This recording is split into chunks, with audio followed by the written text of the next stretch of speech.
Magandang araw mga kapitek! Nandito na naman tayo sa isang video na ang i-cover natin sa NCAS review na to ay ang salient provisions of the RA 9184 or the Government Procurement Act. Part 2 na po tayo mga kapitek. No? Ang session number 10 ay tinakal po natin doon yung ating mga naunang mga provision ng RA 9184 and this time naman ay itutuloy natin para sa ating part 2. Okay? Ganun pa rin po mga kapitek, ang ating flow ng discussion ay magkakaroon po tayo ng mga mock tests in between the discussions para nang sa ganon ay we can check the progress or the depth of the knowledge that you are acquiring out of the topic. Kaya kung ngayon ka lang makakakita ng aming video, nasa session 11 na po kami, you are free to explore the channel. You can, of course, share it and most importantly, subscribe for more videos na kagaya po nito. Mga kapitek, ang ating review program ng PTEC ay hindi po ito individualized videos but rather ito ay isang programa. Kaya inaanyayahan po kayong lahat na sana ay inyong tignan, no? Inyo pong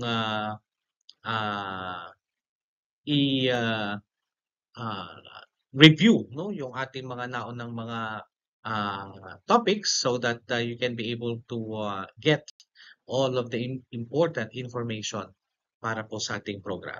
Alright, so umpisa na po natin. Tignan po natin ang ating question number 1. The following are the functions of the BAC except advertise or post invitation, conduct pre-bid conferences, designate a BAC secretariat, or receive and open bids. Go. Correct answer is letter B, designate the BAC secretariat. Mga kapitek, ang BAC or ang Bids and Awards Committee ay maraming mga functions. Kasama na po dyan yung advertising or posting ng mga invitation to bid for the expressions of interest coming from the different suppliers. Conducting pre-bid conferences ay kasama din po sa trabaho ng mga BAC. Ang receiving and opening ng bids ay trabaho din po nila yan. Pero hindi po nila trabaho ang designation ng BAC Secretariat. Dahil, sino po ba ang pwedeng mag-designate ng BAC Secretariat? Okay? It is only the head of the procuring entity. Siya po ang pwedeng mag-designate ng ating BAC Secretariat. Alright? Tingnan po natin ang ating susunod na question. Who shall create the technical working group who shall serve as technical, financial, and legal experts to assist the BAC in the procurement process? A. HOPE, B. BAC, C. BAC Secretariat, or D. Either HOPE or the BAC. Go. Alright? The correct answer po natin dito ay letter B, the BAC or the Bids and Awards Committee.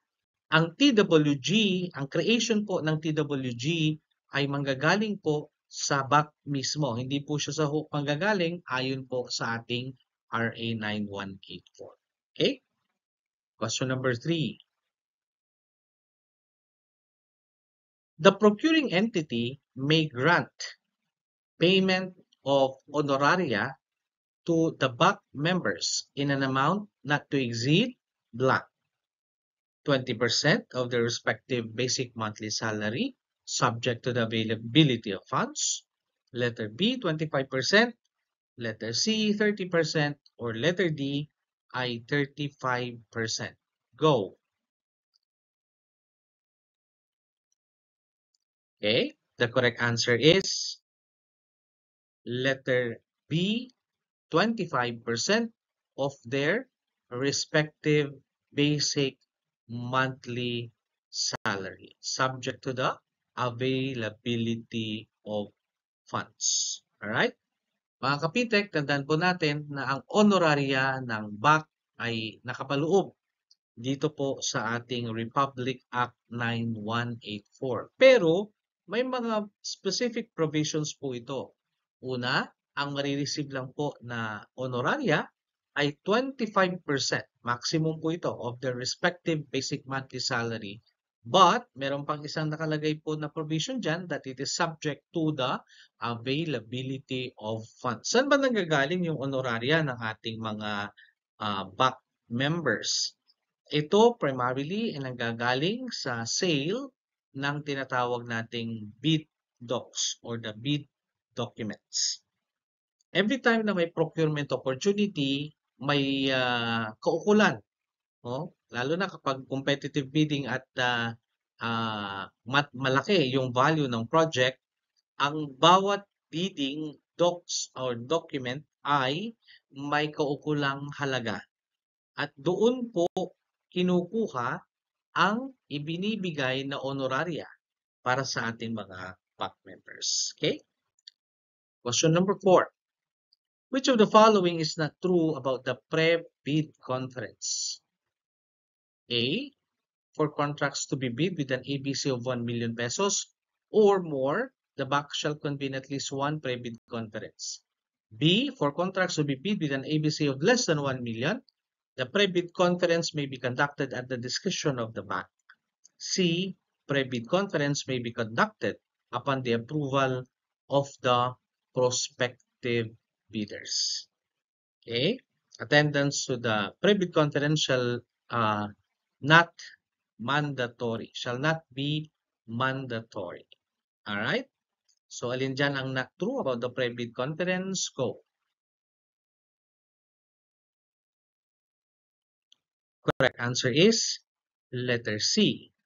Pre-bid conference may be conducted upon the approval of the prospective bidders. Mga kapitek, hindi po upon the approval ng mga prospective bidders yan. The prospective bidders can request for the conduct of the pre-bid conference, but it is subject to the approval by the Bids and Awards Committee.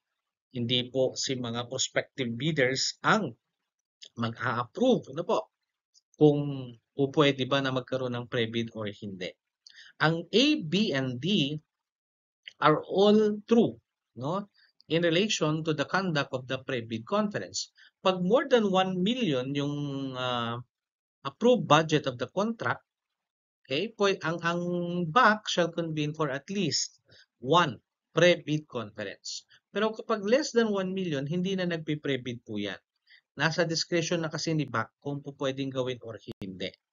Okay? So, ang letter D naman, attendance to the pre-bid conference shall not be mandatory because hindi, for example, bidder ka at hindi ka naka-attend ng pre-bid conference. Kahit hindi ka po naka-attend, hindi po ito mandatory at hindi po maapektuhan ang iyong ability to bid. Okay? Yun po yung binabanggit siya. Kaya hindi po siya mandatory. Hindi po siya requirement for that matter. Alright? Question 5. The BAC shall declare the bidding a failure when? Kailan ba nagiging failure ang isang bidding process? 1. No bids received. 2. All prospective bidders are declared ineligible. 3. All bids fail to comply with all the bid requirements for post-qualification. 4. Refusal of the winning bidder to accept the award of contract. And 5. Refusal of the hope to award the contract to the winning bidder. Go.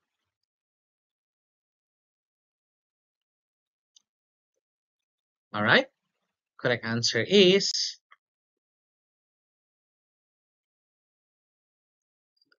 ang tamang sagot po natin doon ay hindi ko na po naibalik Ang tamang sagot po natin doon ay yung letter D. Hindi po yung refusal ni Hope, Hindi po pwedeng i-refuse ni Hope kung sino yung kailangan mag-recommend kay Hope kung sino yung ilalagay niya.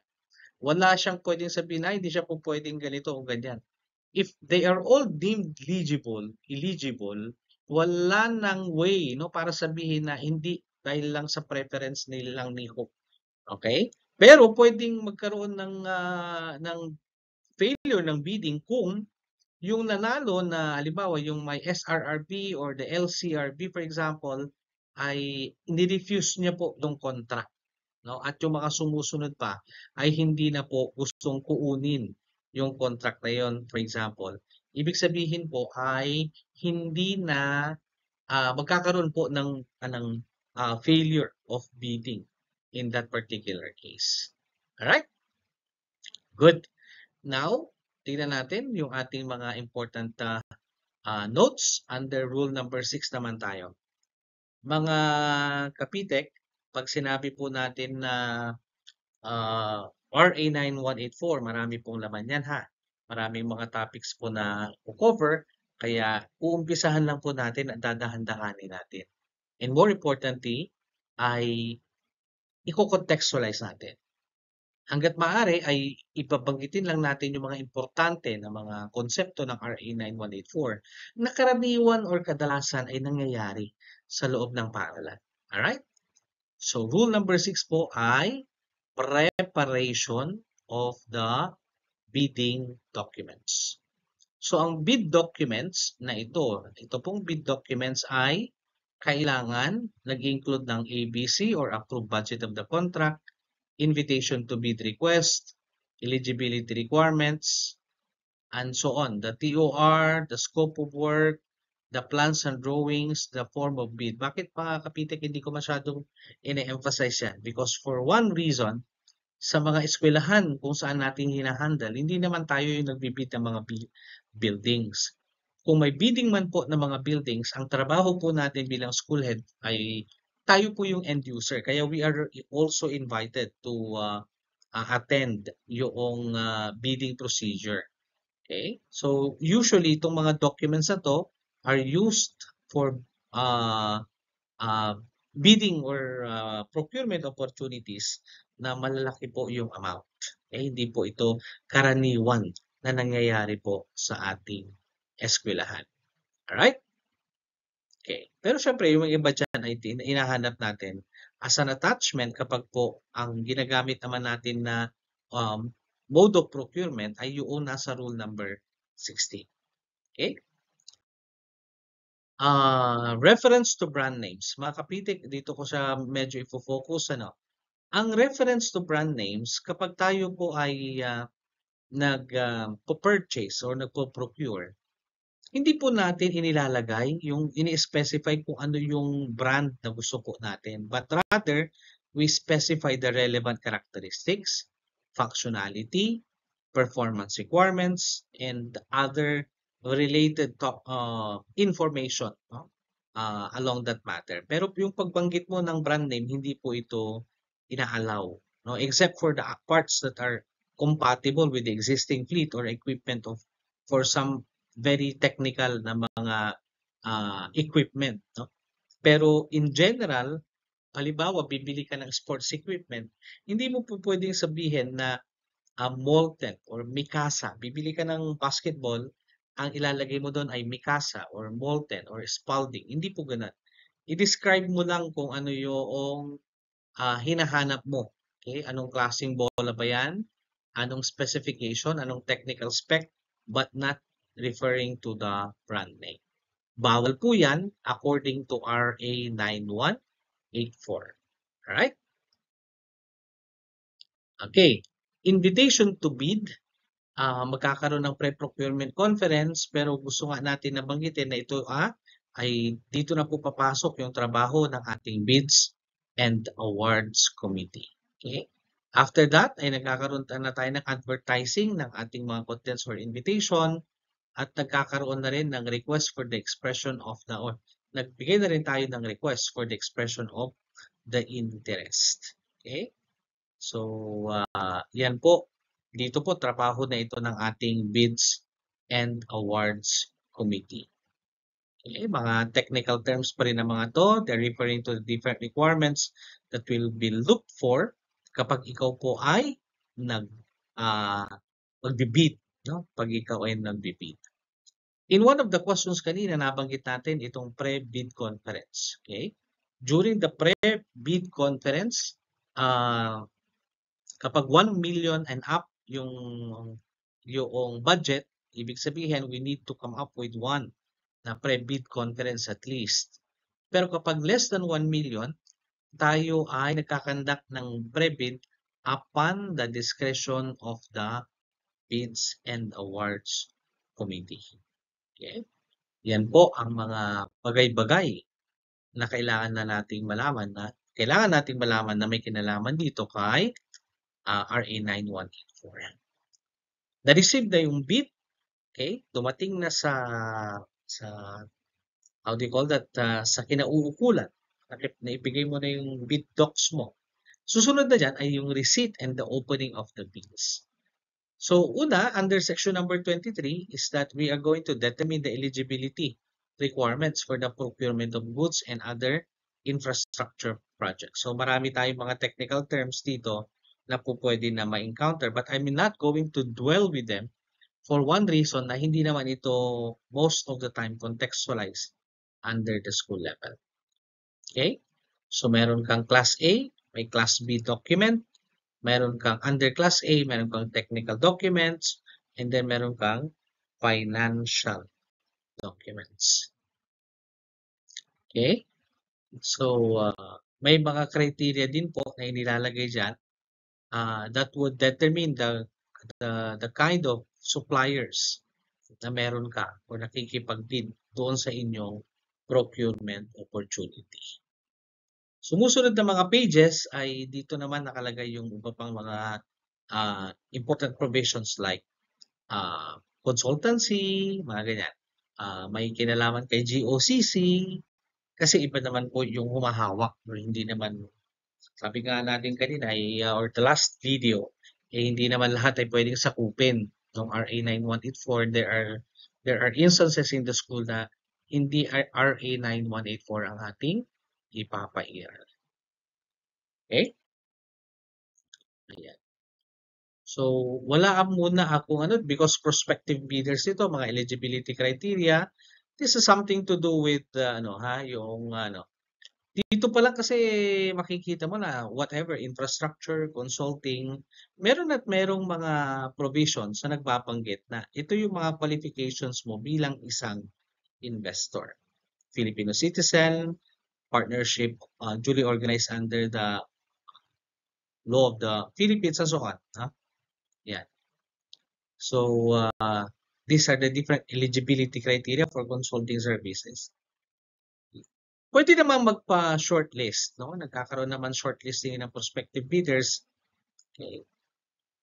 With it will always be under the responsibility of the bank. Submission and the receipt of the bids nakalagay din po diyan. Okay? Pati yung mga procurement ng mga infrastructure projects, may mga additional inputs na kailangan po na ibigay. Ito po ginagawa natin sa eskwelahan, yung number 3, no? 'Di ba? Yung paggawa natin ng omnibus sworn statement executed by the bidder as its fully authorized representative shall contain the following.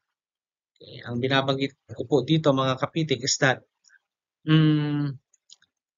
during procurement process, maliit o malaki, ibig sabihin there will always be a quotation or price quotation coming from yung iba't ibang mga suppliers. Okay. That's a sworn statement. Next. Okay. Consulting pa rin. Modification and withdrawal of bids. Okay. Pwede naman yon. Nagbibigay ng opportunity yan for withdrawal. Interesting na itong tinatawag natin na bid security. Itong tinatawag po natin mga kapitek na bid security, binabayaran din po, hindi binabayaran, but dinideposit po yan ng mga contractors. Okay? This bid securing declaration in an amount less than a certain required percentage in accordance with ABC. Okay?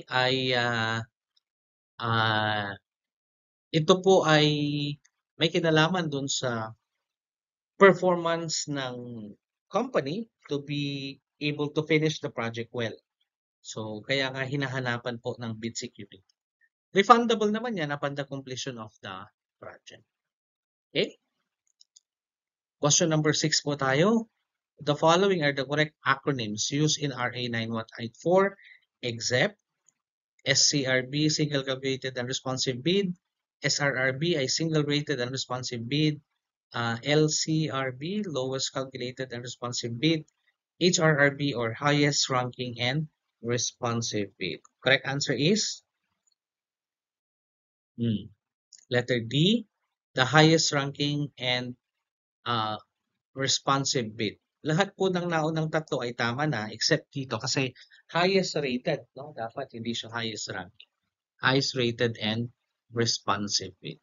Ito yung term na ginagamit natin na recommendation ng bank papunta po kay head of the procuring entity. Hindi sasabihin niya na winning bidder, for example, na Blitan. Pero papakita lang nila na ito yung single calculated and responsive bid, ito yung lowest calculated and responsive bid, and so on. Just to give the guide into the final decision of awarding the contract. Depende yan.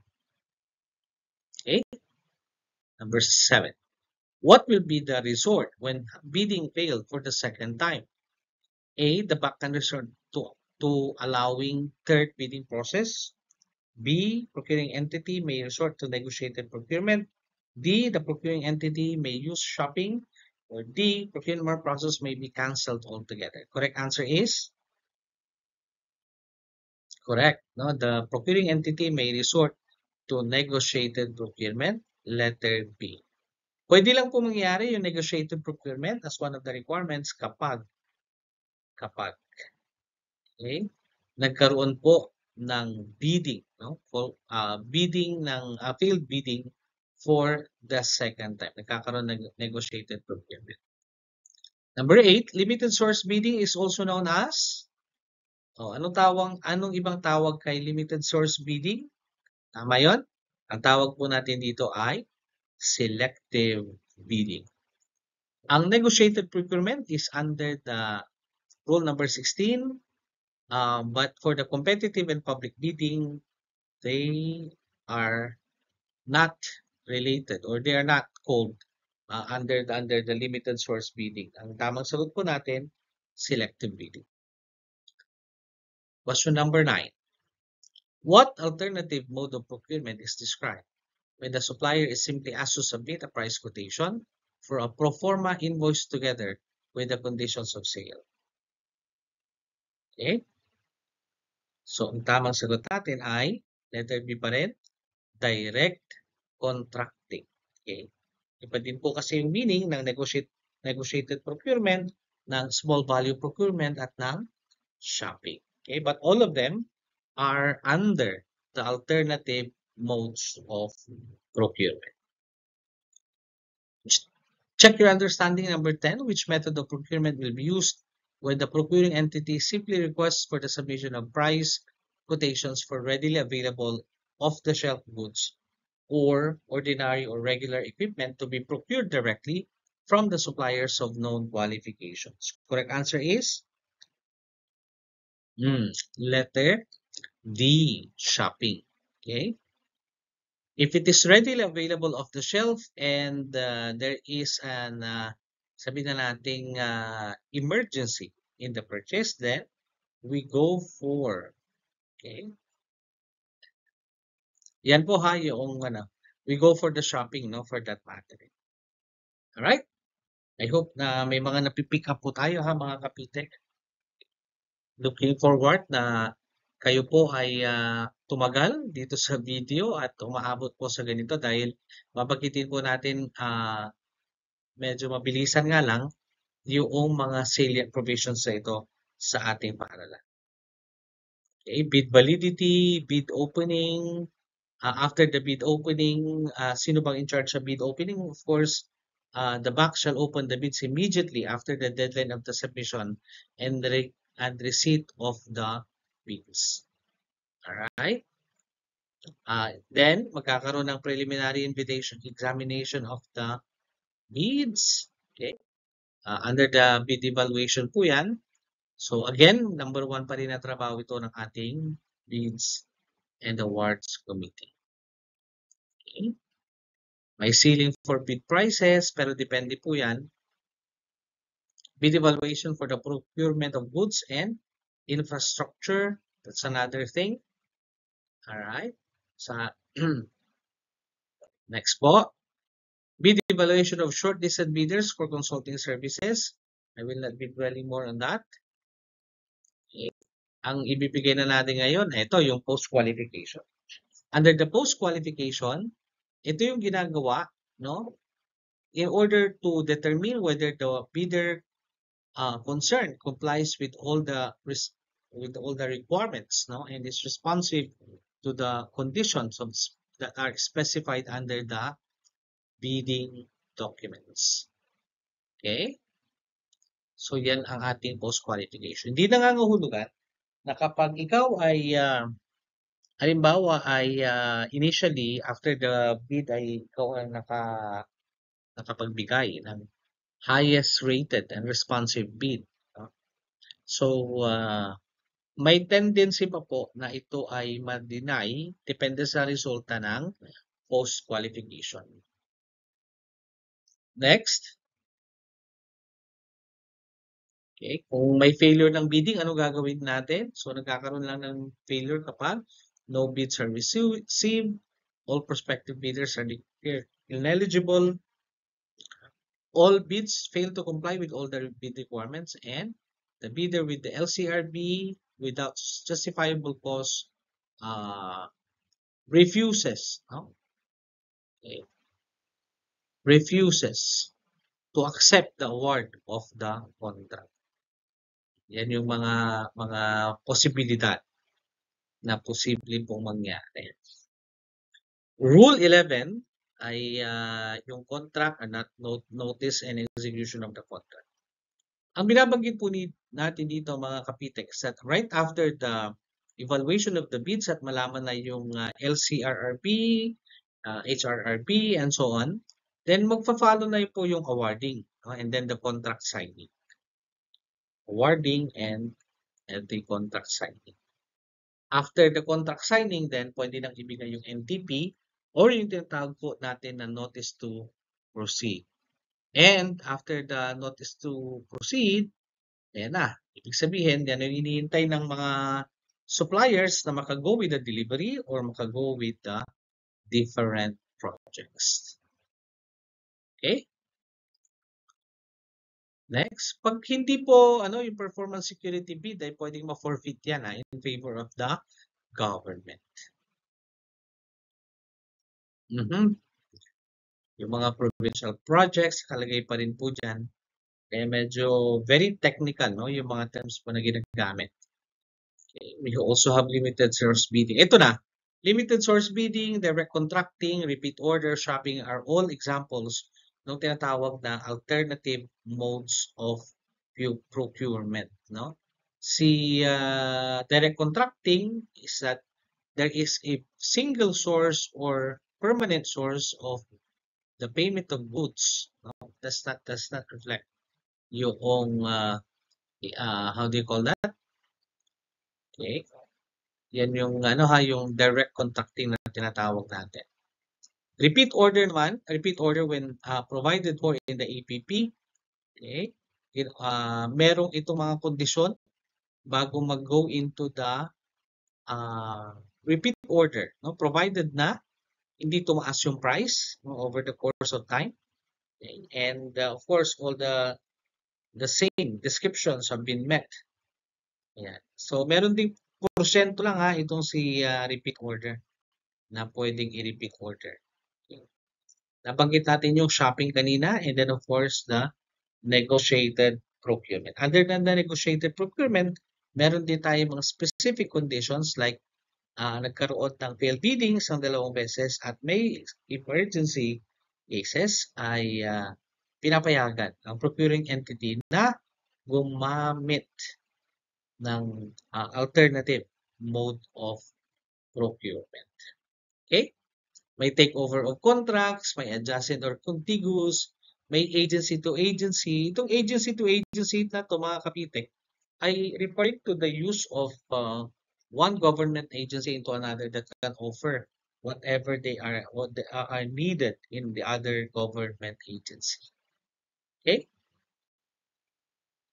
Okay, tingnan natin. Highly technical consultants, wala naman na po tayo niyan, ano?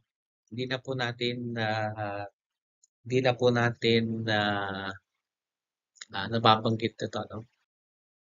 Okay?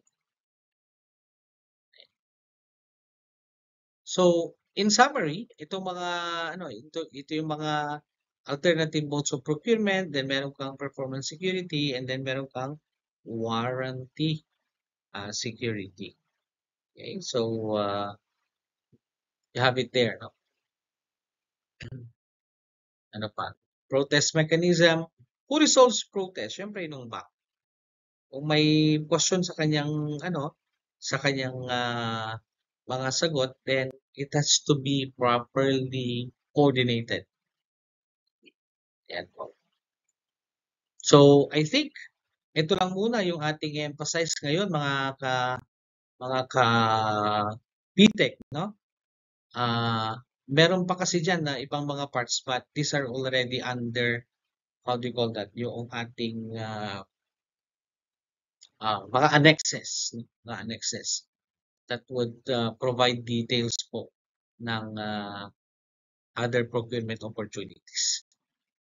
Okay? Civil liability, administrative sanctions. Sabi ko nga kanina, though the other video is that napaka-importante na piniplay ng role ng ating back in the procurement process. And we're looking forward that there will be a proper training to be conducted para doon sa mga ilalagay sa inyong mga bids and awards committee. Okay? So hanggang dito lang po muna ang ating part 2. At least nakapagbigay po tayo ng additional input sa inyo mga kapitek. Kaya session 11 na. Kung hindi mo pa nakita yung ibang mga videos namin, tignan po natin, balikan po natin. Sa ganun ay updated po tayo. Sa susunod na mga videos, pag-usapan naman po natin ang iba pang mga relevant DepEd words. Hanggang sa muli mga kapitek, magandang araw!